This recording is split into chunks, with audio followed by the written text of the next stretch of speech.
This is a fictional mindbender. I love the anime series Attack on Titan because of its emphasis on a nihilistic philosophy. That is, that there is no real right answer in their universe.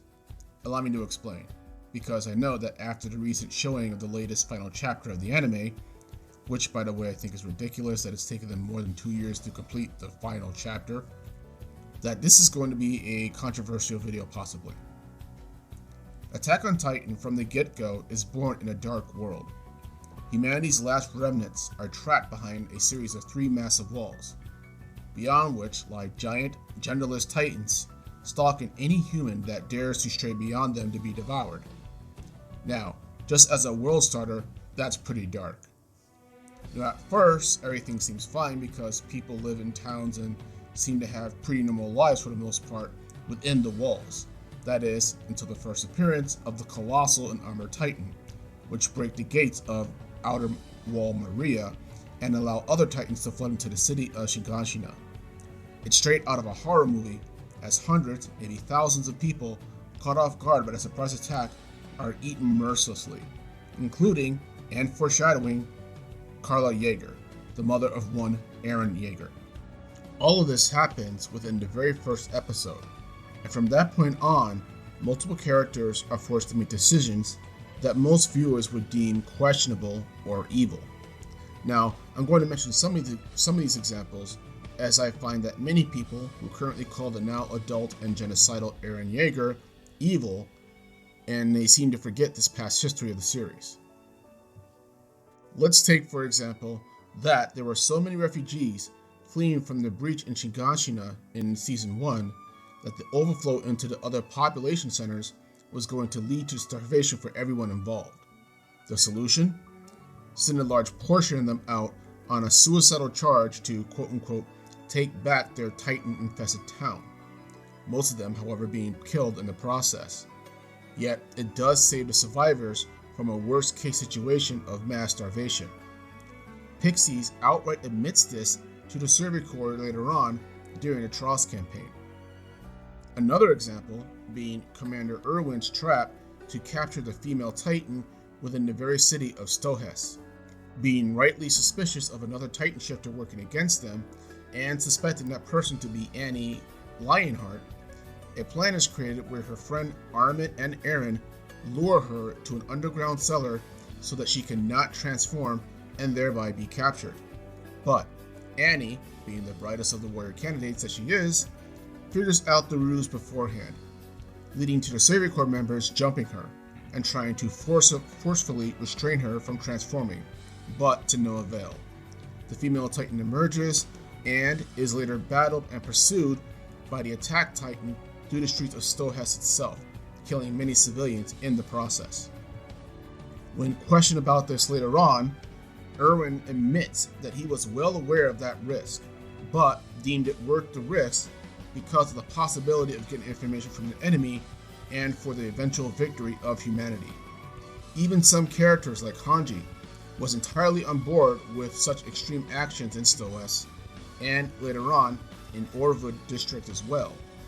Quite the contrast, if you ask me, given that later on, when she finds out about Eren's genocide plans for very similar reasons, she is entirely against it. So just from these 2 examples alone, we can see characters within the Survey Corps making morally questionable decisions that directly affects innocent people caught in the middle, but is considered justified in favor of the larger good. Another example being Grisha Yeager, motivated by a future vision Eren Yeager, killing off most of the royal family in order to get the founding Titan power. Now again, while it is true that Eren pushed him to do this because he lacked the motivation to actually want to get blood in his hands, for understandable reasons of course, it does stand to note that in fundamental beliefs, both Eren and Grisha both believe that not using the founding Titan's powers to stop the slaughter of the Eldians within the walls was wrong. It was just a matter that Grisha, before Eren motivated him, didn't have the strength basically to follow through with it into action when the royal family outright refused. Both Yeagers believe that genocide of their people was fundamentally wrong. This of course brings up the Eldian King's curse that any of his family who take on the Founding Titan's powers are automatically bound to his original conviction that his people need to be punished and, if need be, wiped out for what their ancestors did to Marley and the rest of the world. Any resistance by any future family members being entirely futile, as their will is literally overridden by the king's will. Then of course there's Eren's brother, Zeke, aka the Beast Titan, whose plan to euthanize all Eperides would result in the eventual extinction of their race, even though they would know nothing about it or why they couldn't have children anymore. All this being for the greater good of the world. And lastly, I want to mention that there's Eren's friends, whom, after learning of his plan to start the rumbling to basically wipe out the outside world, openly choose to betray and kill their own Survey Corps members. And yes, it is betrayal because the Survey Corps was on Eren's side, and to do so for the greater good of saving humanity. A humanity that, for all intents and purposes, wanted the Eldians dead anyway. These are just some of the examples of Attack on Titan's nihilistic worldview. But, that being said, they also show a sliding scale of amorality or ambiguity at the very least in this morally gray world, and everyone in that world is a victim of it. People, both within the series and the fandom, criticize Eren for being an evil genocidal monster because he's going to kill the many to save the few.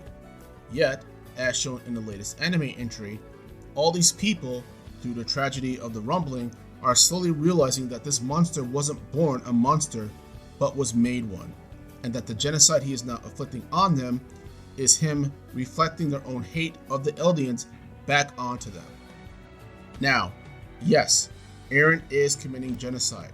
He is killing millions of innocent people, which many fans would like to point out that is the difference between him and Erwin. A matter of numbers basically being hundreds versus millions. Now, I'm certainly not saying that, hey, it's okay to commit genocide. Not at all. What I am saying is that the rules of Attack on Titan do not allow for a morally clear right choice that has an automatically positive outcome, with no nuance or negative side effects.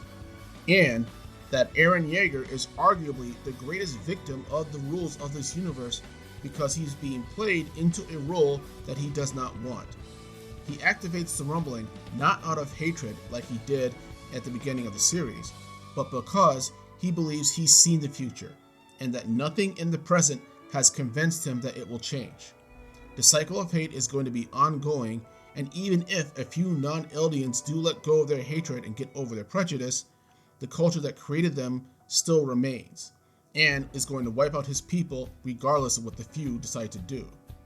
He tries to look for an out while he's in Marley, but upon seeing that their supposed allies there were also favoring punishing their kindred on Paradise Island, Eren finally succumbs to this nihilism of the Attack on Titan world. As is said quite often in Season 1 and Season 2, the Attack on Titan universe is a cruel world. It makes no allowances, again, for clear, morally right decisions. Every choice has nuances to it and inextricably ties everyone together in that world, whether they like it or not. Now, of course, many fans have a problem with that worldview, that nihilistic outlook that there is no real choice and it's either kill or be killed. And honestly, that's probably a good thing that people feel that way because that means they're not psychos. But having said that, I feel that they also don't really offer any alternatives that Eren could have chosen instead of the rumbling, or that the Attack on Titan world could have worked out better. For example, Mikasa has visions of an alternative universe where her parents never died, and yet Eren still dies at the end of that, and is told by a mystery person who some believe was either herself or perhaps even the original Founding Titan herself, Ymir, that Eren's future is bound by death, and there is no way that he can escape that. So, during this final phase of Attack on Titan, the only options I see people giving to a preemptive and retaliatory genocide attack is to 1. Either let the Eldians genocide themselves via euthanasia, or 2. Attack only the military bases so that the immediate existential threat is taken care of, but sparing innocent lives as well. Basically, Armin's suggestion. But Eren already addresses his opinion on those two views within the series itself.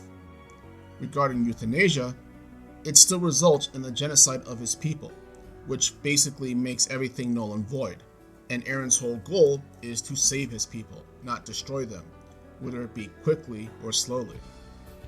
And regarding the limited rumbling option of only attacking military bases, as again, Armin suggested, that Eren says that the culture that birthed that military culture in the first place is still there. They will rebuild themselves, and they will still attack Paradise Island and the Eldians, whether it be 10 years later, a century later, or 1,000 years later. The threat still remains. And this is why I think that he says to his friends in the Titan realm that he is not going to leave the freedom of his people up to chance, not when it's so heavily stacked against them. And as one YouTube commenter pointed out, during a video of the first battle between the Attack and Female Titan, that Eren's whole reason for what he's doing in this season is motivated by what happens in Season 1, and that every time that he has trusted people or put the hands of fate into the hands of other people, it's never worked out. They either died or they failed, such as Levi's original squad.